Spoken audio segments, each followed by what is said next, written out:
ലോകത്തിലെ ഏറ്റവും വിചിത്രമായ 3 പൂക്കൾ പരിചയപ്പെടാം. അതിൽ അവസാനത്തെ പൂവിന്റെ രൂപം കണ്ടാൽ നിങ്ങൾ തീർച്ചയായും അത്ഭുതപ്പെടും. ഇതിൽ 3-ാം സ്ഥാനം ഫ്ലൈയിങ് ഡക്ക് ഓർക്കിഡ്. പറക്കുന്ന ഒരു താറാവിനെ പോലെ തോന്നിക്കുന്ന ഈ പൂവ് തെക്കുകിഴക്കൻ ഓസ്ട്രേലിയയിലെ വനങ്ങളിലാണ് കാണപ്പെടുന്നത്. ഇതിന്റെ ദളങ്ങൾ ഒരു സ്പ്രിംഗിലോട് കെണിയായാണ് പ്രവർത്തിക്കുന്നത്. 2-ാം സ്ഥാനം black bat flower. Thailand, Malaysia, ദക്ഷിണ ചൈന എന്നിവിടങ്ങളിലെ ഉഷ്ണമേഖലാ വനങ്ങളിൽ കാണപ്പെടുന്ന ഈ പൂവിന് അതിന്റെ കറുത്ത വവ്വാലിന്റെ ദളങ്ങളിൽ നിന്നാണ് ഈ പേര് ലഭിച്ചത്. അതുപോലെ ഈ പൂവിന് 70 സെന്റിമീറ്റർ വരെ നീളമുള്ള മീശ പോലുള്ള നാരുകളും കാണപ്പെടുന്നു. ഇത് കാണുന്നവർക്ക് ഒരു കൗതുകപ്പെടുത്തുന്ന കാഴ്ചയാക്കി മാറ്റുന്നു. ഇതിന്റെ ഈ രൂപം കാരണം ഈച്ച, വണ്ട് പോലുള്ള പരാഗണകാരികളെ ഇത് ആകർഷിക്കുകയും ചെയ്യുന്നു. 1-ാം സ്ഥാനത്ത് ആരാണെന്ന് അറിയുന്നതിന് മുമ്പേ ചാനൽ ഒന്ന് സബ്സ്ക്രൈബ് ചെയ്യാനും ലൈക്ക് ചെയ്യാനും മറക്കല്ലേ. ഇതിൽ 1-ാം സ്ഥാനം മങ്കി ഫേസ് ഓർക്കിഡ്. ലോകത്തിലെ ഏറ്റവും വിചിത്രമായ പുഷ്പം. ഇക്വഡോറിലെ മേഘക്കാടുകളിൽ കാണപ്പെടുന്ന ഈ പൂവ് ഒരു കുരങ്ങിന്റെ മുഖം പോലെ കാണപ്പെടുന്നു.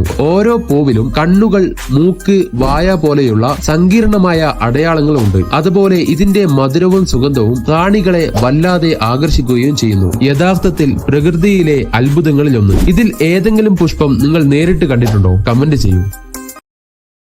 Download ShareChat.